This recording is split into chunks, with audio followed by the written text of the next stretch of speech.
في الفيديو ده هنتكلم عن أهم موضوعين حرفيا شاغلين طلاب الثانوية العامة خلال الفترة دي، هم درجات الرأفة ونظام التحسين. لو أنت مش فاهم أي حاجة فيهم فكمل الفيديو ده معايا للنهاية علشان تفهم كل حاجة بوضوح رسميا. وطبعا لو أنت زائر جديد هنا في القناة أنصحك بأن أنت تعمل اشتراك في القناة وتفعل جرس التنبيهات على الكل، لأن هننزل إن شاء الله تعالى حاجات خاصة بنتيجة الثانوية العامة والتظلمات والتقديم واختيار الكلية. كل حاجة هتلاقيها بإذن الله تعالى هنا على القناة، علشان كده اشتركوا وفعل الجرس. ويلا بينا نبدأ على بركة الله. بسم الله والصلاة والسلام على خير خلق الله سيدنا محمد وعلى آله وصحبه ومن والاه. زي ما قلت لك في الفيديو ده هنتكلم عن حاجتين من أهم الأمور اللي شغلة طلاب الثانوية العامة خلال الفترة دي، هم درجات الرأفة ونظام التحسين في الثانوية العامة.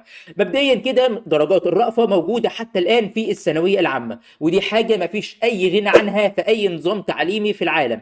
حتى في الكليات في درجات رأفة، علشان بس تبقى عارف، ففي الكليات وفي الثانوية العامة في درجات رأفة حتى الآن.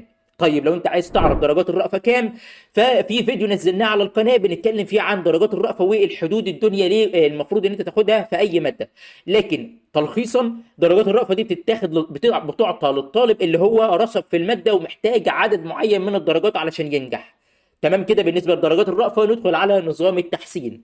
نظام التحسين تم الغائه في الثانويه العامه السنه دي، يعني من بعد الدكتور طارق شوقي ما ساب الوزاره تم الغاء نظام التحسين في الثانويه العامه، وحاليا مفيش نظام تحسين. بمعنى اصح، لو انت يعني حبيت تحسن مجموعك او مجموعك ما عجبكش مفيش حاجه اسمها نظام تحسين. فده الكلام المعلن رسميا حتى الان. ومصدر فكره نظام التحسين دي هو موقع بوابه الاهرام، وكمان الدكتور شادي زلطه اللي هو متحدث الرسمي باسم وزاره التربيه والتعليم المصريه ظهر في لقاء تلفزيوني على قناه صدى البلد، وقال ان نظام التعليم حتى الان تم الغائه، وممكن يعلن نظام شبيه بنظام التحسين السنه الجايه. لكن حتى الان وزاره التربيه والتعليم غير معلنه لاي شيء رسمي خاص بنظام التحسين ان هو لسه شغال، لكن تم الغائه. بس كده ده كان فيديو اليوم. انصحك تشترك في القناه وتفعل الجرس، لان احنا مستمرين معاكم في كل ما يخص النتيجه. وبس كده ده كان فيديو اليوم، والسلام عليكم ورحمه الله وبركاته.